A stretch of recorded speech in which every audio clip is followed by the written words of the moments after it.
96.7 The Beat, the A's, hip hop and R&B. I'm Moran Tha Man, and I don't know what it is. Like all the legends are just coming from out of nowhere, man. But I'm in the presence of Case. How you doing, man? I'm good, man. How you? I'm doing pretty well, man. So let's really get into you because Happily Ever After came out. It'll be 20 years next year, right? Yeah, 20 99, years. Valentine's Day. Absolutely. Yeah. So how do you take in everything from then up until now? I mean, it's just been a process, just working, just still creating. And it is crazy to me that it's 20 years already. Yeah. And that was off the second album, so I was like, wow, that flew by. Absolutely, yeah. It feels like it was just 1999 and iPhones didn't exist. Right, exactly, exactly. Yeah. Exactly. You know, you come from an era where we didn't have streaming. You know, you actually Social had to media, none of that. like Yeah. if you had to actually go to the store and buy the album, or if your favorite artist was performing on TV, you actually had to stay up, and if you missed it, you missed it. Right. How have you been able to adjust with all the digital changes that have happened from then until now? I mean, it's still a learning process for me. You know what I mean? Because like you said, I'm used to that.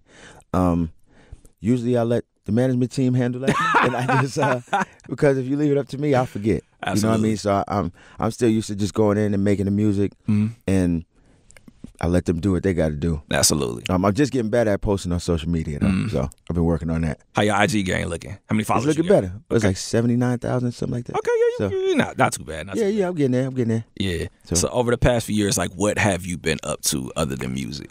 That's it. I mean, music. Made a couple albums. Got married. Okay, congratulations. Yeah, thank you. So Happily Ever After actually happened? Yeah. It took a while. How long you been married? Since 2016. Just over 2 years. Absolutely. So what is? Oh, go ahead. I mean, cut you off. Just family, the kids, making sure my kids are squared away. My oldest son went to college. You know, he played football. I got my next one, my daughter Sky. She's about to go to college. Congratulations. So, yeah, thank you. So I'm just taking care of the kids. What's it like being a father? Like, how do they treat you knowing that you're a part of the industry? What's that like they for don't them? care. They don't care? They don't care. Yeah, they're used to it. The youngest one, who's 8, but she's more excited about it than anybody now. You know, because it's all new to her. Absolutely. So everybody, she's like, did you ever meet Michael Jackson? Did you ever this? You know, so it's exciting to her. She likes to come on stage with me if I have a show and she's there. So, like, she likes that type of stuff. She wants T-shirts and album covers, you know. So she's really into that stuff. Sound like you might have another singer coming up. That's what it sounds like. Yeah, she loves music more than any of the other ones did. So she's the only one that sings. So none of the other ones ever tried to. They just did sports. Well, they tried to, but they weren't really into it like that. Like, she's into it. My oldest son Case played football. Sky, she dances. She's really into dancing, but the youngest one is into singing and dancing. Absolutely. Well, congratulations being able to say that you got kids in college. Yeah, you know what I'm saying? Yeah. That's really I guess good. it kind of made it. Yeah. I mean, they there. So yeah, they there. Yeah. So what was it like? I don't know, being a father. Like, were you ever in a scenario where you had a gig and you couldn't take the gig because I know one of your kids was sick? And you just I had plenty of situations like that. Not even sick. There's been times when it's like, Sky has a dance recital that day, so we can't do that. Or if we can't make it back in time, then I can't go. Or that type of stuff happens. That type of stuff happens now. So, you know, it just goes with territory. Like, we got to try to reschedule that. You know, because I got to do this, and you got to try to balance the two of them. Absolutely. I mean, it don't always work out, but you know. You got to try the best you can. Absolutely. Well, again, congratulations on fatherhood. You. All that is really good. That's really good. So, to my knowledge, you live in Atlanta now.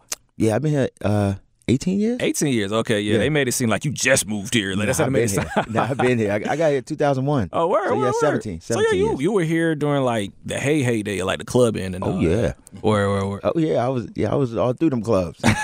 Yeah. Crazy club experience in Atlanta. Oh, yeah. Tons of them. You got one you care to share? Any crazy, like, yo? I can't share them on the radio. No, you can share it on the Hood Rich Radio. You can share it on radio. You can share it on Hood Rich Radio. Yes, you can. No, absolutely. I don't think y'all want to hear these. Oh, I asked. They was good though. The club was fun. They had nice DJs. Okay, like, that's it. Just nice DJs. Yeah, they're good DJs. All right, just nice people. It was fun. But yeah. We was here. I was here during that. Absolutely. So you have a lot of classic songs, and some of them have actually been in the presence of being sampled. In the process of being sampled by other artists, like King Cone's Diddy's son. He sampled one of your classics. How does that make you feel, knowing that these newer artists are coming back to you for some of that sauce? It actually feels good, you know, to know that you impacted somebody, you know what I mean, that you did something that people appreciate and they want to, it's like a tribute, you know, for them to want to do it over. And then when he did it on the BET Awards, he gave me a call. It was like, I want you to come out and perform it with me. So yeah, that's actually dope. Absolutely, man. So is there really been any significant change from then and now from how you make music? As far as me making music, I haven't changed that much with my process. Because for me, no matter, that's the good thing for me, is that with the digital stuff and the internet and all that doesn't change the music. The music is the music, you know what I mean? And so that part stays the same for me. I mean, outside of when I did my first album, we was recording on tape, but and then now it's all digital. But other than that, the actual process, that part is still pure for me. So, were you ever recording in analog? Yeah, I've had analog. Yeah, so I've had analog. Okay, cool. So I've had like conversations from like engineers from that era. Oh yeah, where they'll say like, have hell. There was no punching. Nah. There was like, if you go into that booth, you got to be ready. Like, period. Yeah, no punching, no nothing. Well, no, you could punch, but it was way harder, and you could hear it. Oh, okay. And then they would have to, you know how in Pro Tools you can cut it and paste it? Nah, they would sit there with a razor blade and cut the tape and then splice the tape back together. And yeah. Apologize. Definitely have to cut that out. Yeah. So they would have to come in and slice that out? Yeah, with a razor blade, and they sit there. Yeah, it was a lot. Wow, that's crazy. That's crazy. So you brought us some new music. Yeah. Talk to us about this new album, Therapy. Yeah. Yeah, so when is it coming out? Talk to us about it. It came out September 21st. Okay. So it's been out for a minute. It's been out. Yeah. Cool. My it came. Nah, you good. Came out a few weeks ago. Okay. The first single is called Make Love, produced by Teddy Riley, me and Tank. The album, I have songs on there with Slim from 112. Yes. The Flowists from Flowetry. Shout out to Flowetry. Yeah, we went over, knocked that out. Did you have to go to Europe to do that? Or? Yeah. Oh, wow. I was actually out there. Oh, okay. I had a couple shows out there, and I called her. I was like, 'cause, you know, me and her was cool, so I'm like, yo, I'm coming next week.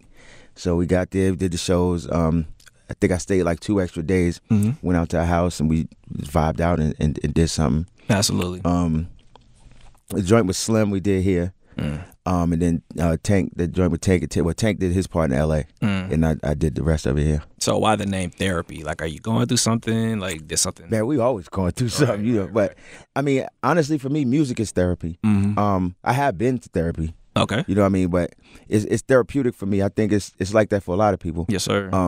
The example that I always use, I have my favorite Stevie Wonder song from the time I was about 4 years old is "Don't You Worry About a Thing." Like, I can be having the worst day, and if I hear that song, you good. I feel better. Absolutely. I might not be good, but I feel better. You know what I mean? There's a lot of stuff that you might want to say, or that you might feel that you might not really know how to say. You know what I mean? But I can go in the booth and get it out. Absolutely. You know what I mean? And it's helpful. So we all know, like, as Black people within our culture, therapy is something that isn't really talked about. Right. So what made you say, you know what, I'm going to go to therapy? How did you find that strength? I mean, it wasn't really a strength thing to me because I never looked at it like it was taboo. Like a lot of people, I know a lot of people that do. Right. But for me, it's like, it's kind of like when you're in a situation, it's hard for you to see it from a different perspective because you're in it. It's like the whole forest for the trees thing. But I mean, if you can get a, and see, here's the thing with therapy, they're not telling you their opinion of it. They're showing you how to look at it different, and you come out the other side on your own. Right. You know what I mean? And I think everybody needs that. I mean, if you think about it, that's what people get anyway when they're going through stuff and you call up your moms or you call up your homies or whatever. It's all the same thing. Absolutely. You're talking to somebody to get perspective on it. So. Absolutely. Yeah. Well, you brought us a new song in particular. Talk to us about this record. Make Love. Make Love. Is that's the one that Teddy Riley produced. We did it at his crib and with Tank on there. It was crazy. I had talked to Teddy about 3-4 years ago. We was just talking and passing in the club. So we was like talking. I was like, yo, you know, I'm feeling like musically like more of a jazz influence, and you know, I'm really into jazz right now, and I'm into this, and we was talking about some Marvin Gaye stuff, and so it was just a conversation. So maybe about 2 years later, I went to his house. He's like, yo, I gotta play something for you. So he puts it on, and it's Make Love, and I'm like, yeah, that's dope. He was like, I didn't even remember this. He was like, remember that conversation we had, and you was telling me, yo, this is where I am right now. And then I thought about it. I was like, yeah. He was like, that's why I made that. Absolutely. So safe to say you inspired the record. Yeah, I guess so. I guess so. Yeah. Yeah, absolutely, absolutely. So and that kind of set the template for the rest of the album. You know, the sound that we have on that record. Absolutely. So what are some advice in closing? What are some advice that Case can provide to any artist that's just trying to make it? Because you have some years in the game for real. Yeah, 23. But trying to make it, I would say to have a vision of who you want to be as an artist, what you want to say, and stick to that. Because there's going to be a lot of people that have their vision of what you should do, and this is what you should sound like. Right.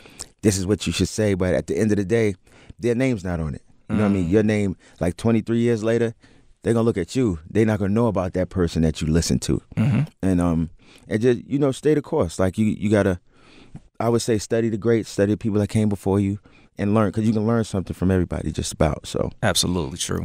And I think that's something that helped me a lot, is to study the people that came before me. And in my case, I would sit and talk to people that came before me and just soak up all the knowledge that they got. Has there been anybody, I don't know, big name that came before you that gave you like a crazy gem that just blew your mind? Well, I would get tons of gems from Charlie Wilson. Like, we would sit, we would go to dinner. He would come. But see, most of the stuff I got from him he would be doing vocals, and I'd be sitting on the floor behind him, like just watching, you know what I mean? Okay. So I learned a lot of just about, I guess, interpreting songs and things like that, because I wrote a song for him. We did 2 duets, and one of them, after I wrote it, he's like, okay, so tell me how you want me to sing it.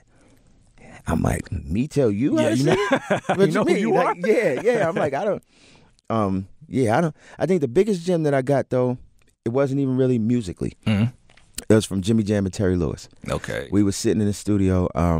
We were doing The Best Man, and they was like, "Yo, what you have to prepare for is the day when they call it when your bread gets stale."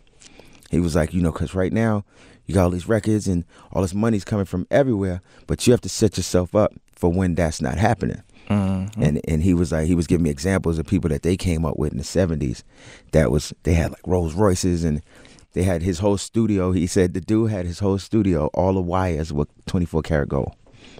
I'm like, he was asking to go broke. Yeah. But his point was, there came a day when he wasn't the hottest producer no more. He's like, so then what do you do? Absolutely. You know what I mean? And so that was something to think about, because at that time I was like 26. I had just spent like, what made the conversation happen? I had just spent like, I think like $50,000 on a watch, and they delivered it to the studio. He was like, yeah, that's nice. Come here, let me talk to you. You know what I mean? So that was something that stuck in my head ever since. Absolutely. Yeah. Absolutely. Well, I want to tell you, thank you for pulling up to 96.7 The Beat. Thank you for having me, man. Really appreciate you. Congratulations to you on all your success. And much success to you. For to get into this record, man, go ahead and introduce it to the people. What up, y'all? This is Case, and this is my new single, Make Love, featuring Tank off the new album Therapy, which is available everywhere now. Absolutely. I'm Moran Tha Man, 96.7 The Beat. Case in the building. We out. Yes, sir.